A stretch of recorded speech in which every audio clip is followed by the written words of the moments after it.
Il y a quelque chose que vous faites tous les jours. Vous essayez de contrôler ce qui ne dépend pas de vous. L'opinion des autres, le comportement de vos proches, le résultat de vos efforts, ce que les gens pensent de vous, ou même ce qui va arriver demain. Et chaque fois que ça échappe à votre contrôle, vous souffrez. Un homme a résolu ce problème il y a plus de 2000 ans. Il s'appelait Épictète.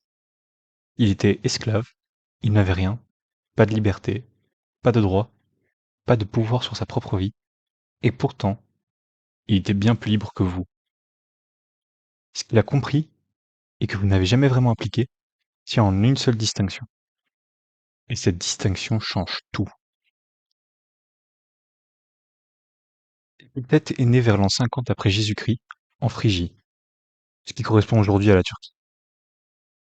Esclave à Rome dès son enfance, son maître s'appelait Épaphrodite, un affranchi de Néron. La légende dit aussi qu'Épaphrodite lui tordit un jour la jambe pour voir s'il réagirait.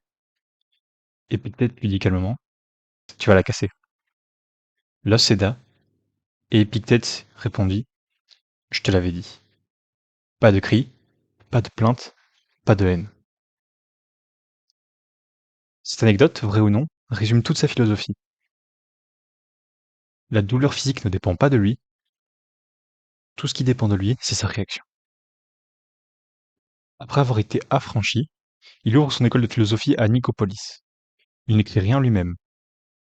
Tout ce qu'on a de lui vient de son élève Arienne, transcrit ses cours. Les transcriptions donnent deux textes, les entretiens et le manuel. 100 pages, la philosophie pratique la plus radicale jamais écrite. J'ai mis les liens Amazon de ces deux ouvrages en description si jamais ça vous intéresse. Et tout ça commence par une seule phrase. La première phrase du manuel d'Épictète, c'est: Parmi les choses qui existent, certaines dépendent de nous, d'autres non. C'est tout. C'est la base. Et vous n'avez probablement jamais vraiment pris le temps de l'appliquer. Ce qui dépend de vous, vos jugements, vos désirs, vos aversions, vos intentions, autrement dit, votre vie intérieure, ce que vous pensez, ce que vous choisissez de vouloir. Et ce qui ne dépend pas de vous, c'est votre corps, votre réputation, votre argent, vos proches, les événements extérieurs, autrement dit, presque tout ce à quoi vous passez votre temps dans la vie à vous accrocher. Épictète ne dit pas que les choses ne comptent pas, il dit quelque chose de plus précis. Il dit que si vous faites dépendre votre bonheur de ce qui ne dépend pas de vous, vous avez décidé de souffrir. Pas consciemment, pas volontairement, mais structurellement. Chaque fois que vous souffrez de ce que quelqu'un pense de vous, vous avez placé votre bonheur dans les mains de quelqu'un d'autre sans que vous puissiez rien y faire. Chaque fois que vous souffrez d'un résultat que vous n'avez pas obtenu, vous avez confondu votre effort et votre récompense. Chaque fois que vous souffrez du comportement de vos proches, vous avez cru que vous pouviez contrôler ce qui ne vous appartient pas.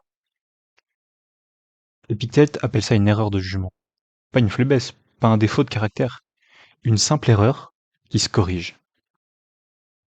Et Épictète va plus loin. Il parle du désir.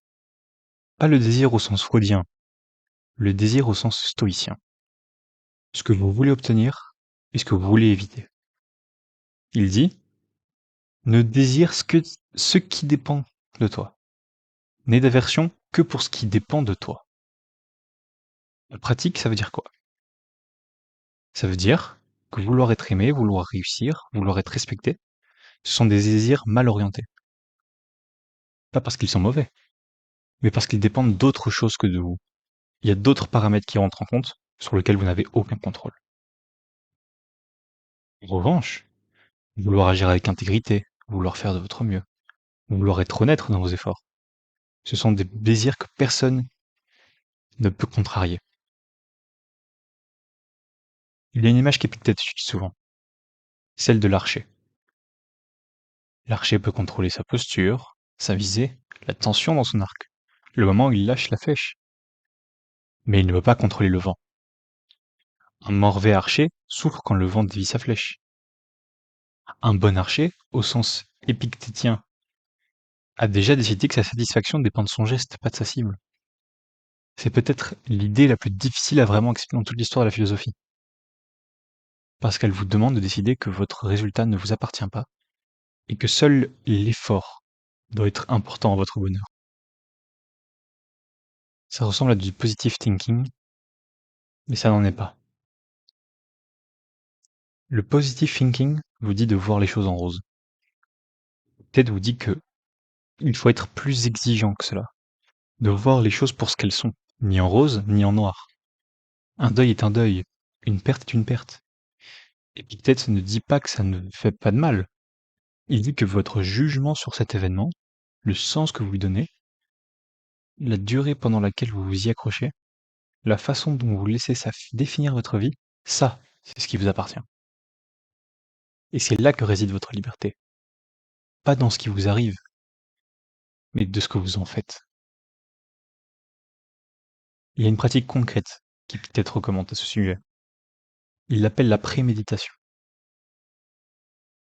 Avant chaque chose que vous désirez, demandez-vous, est-ce que ça dépend de moi?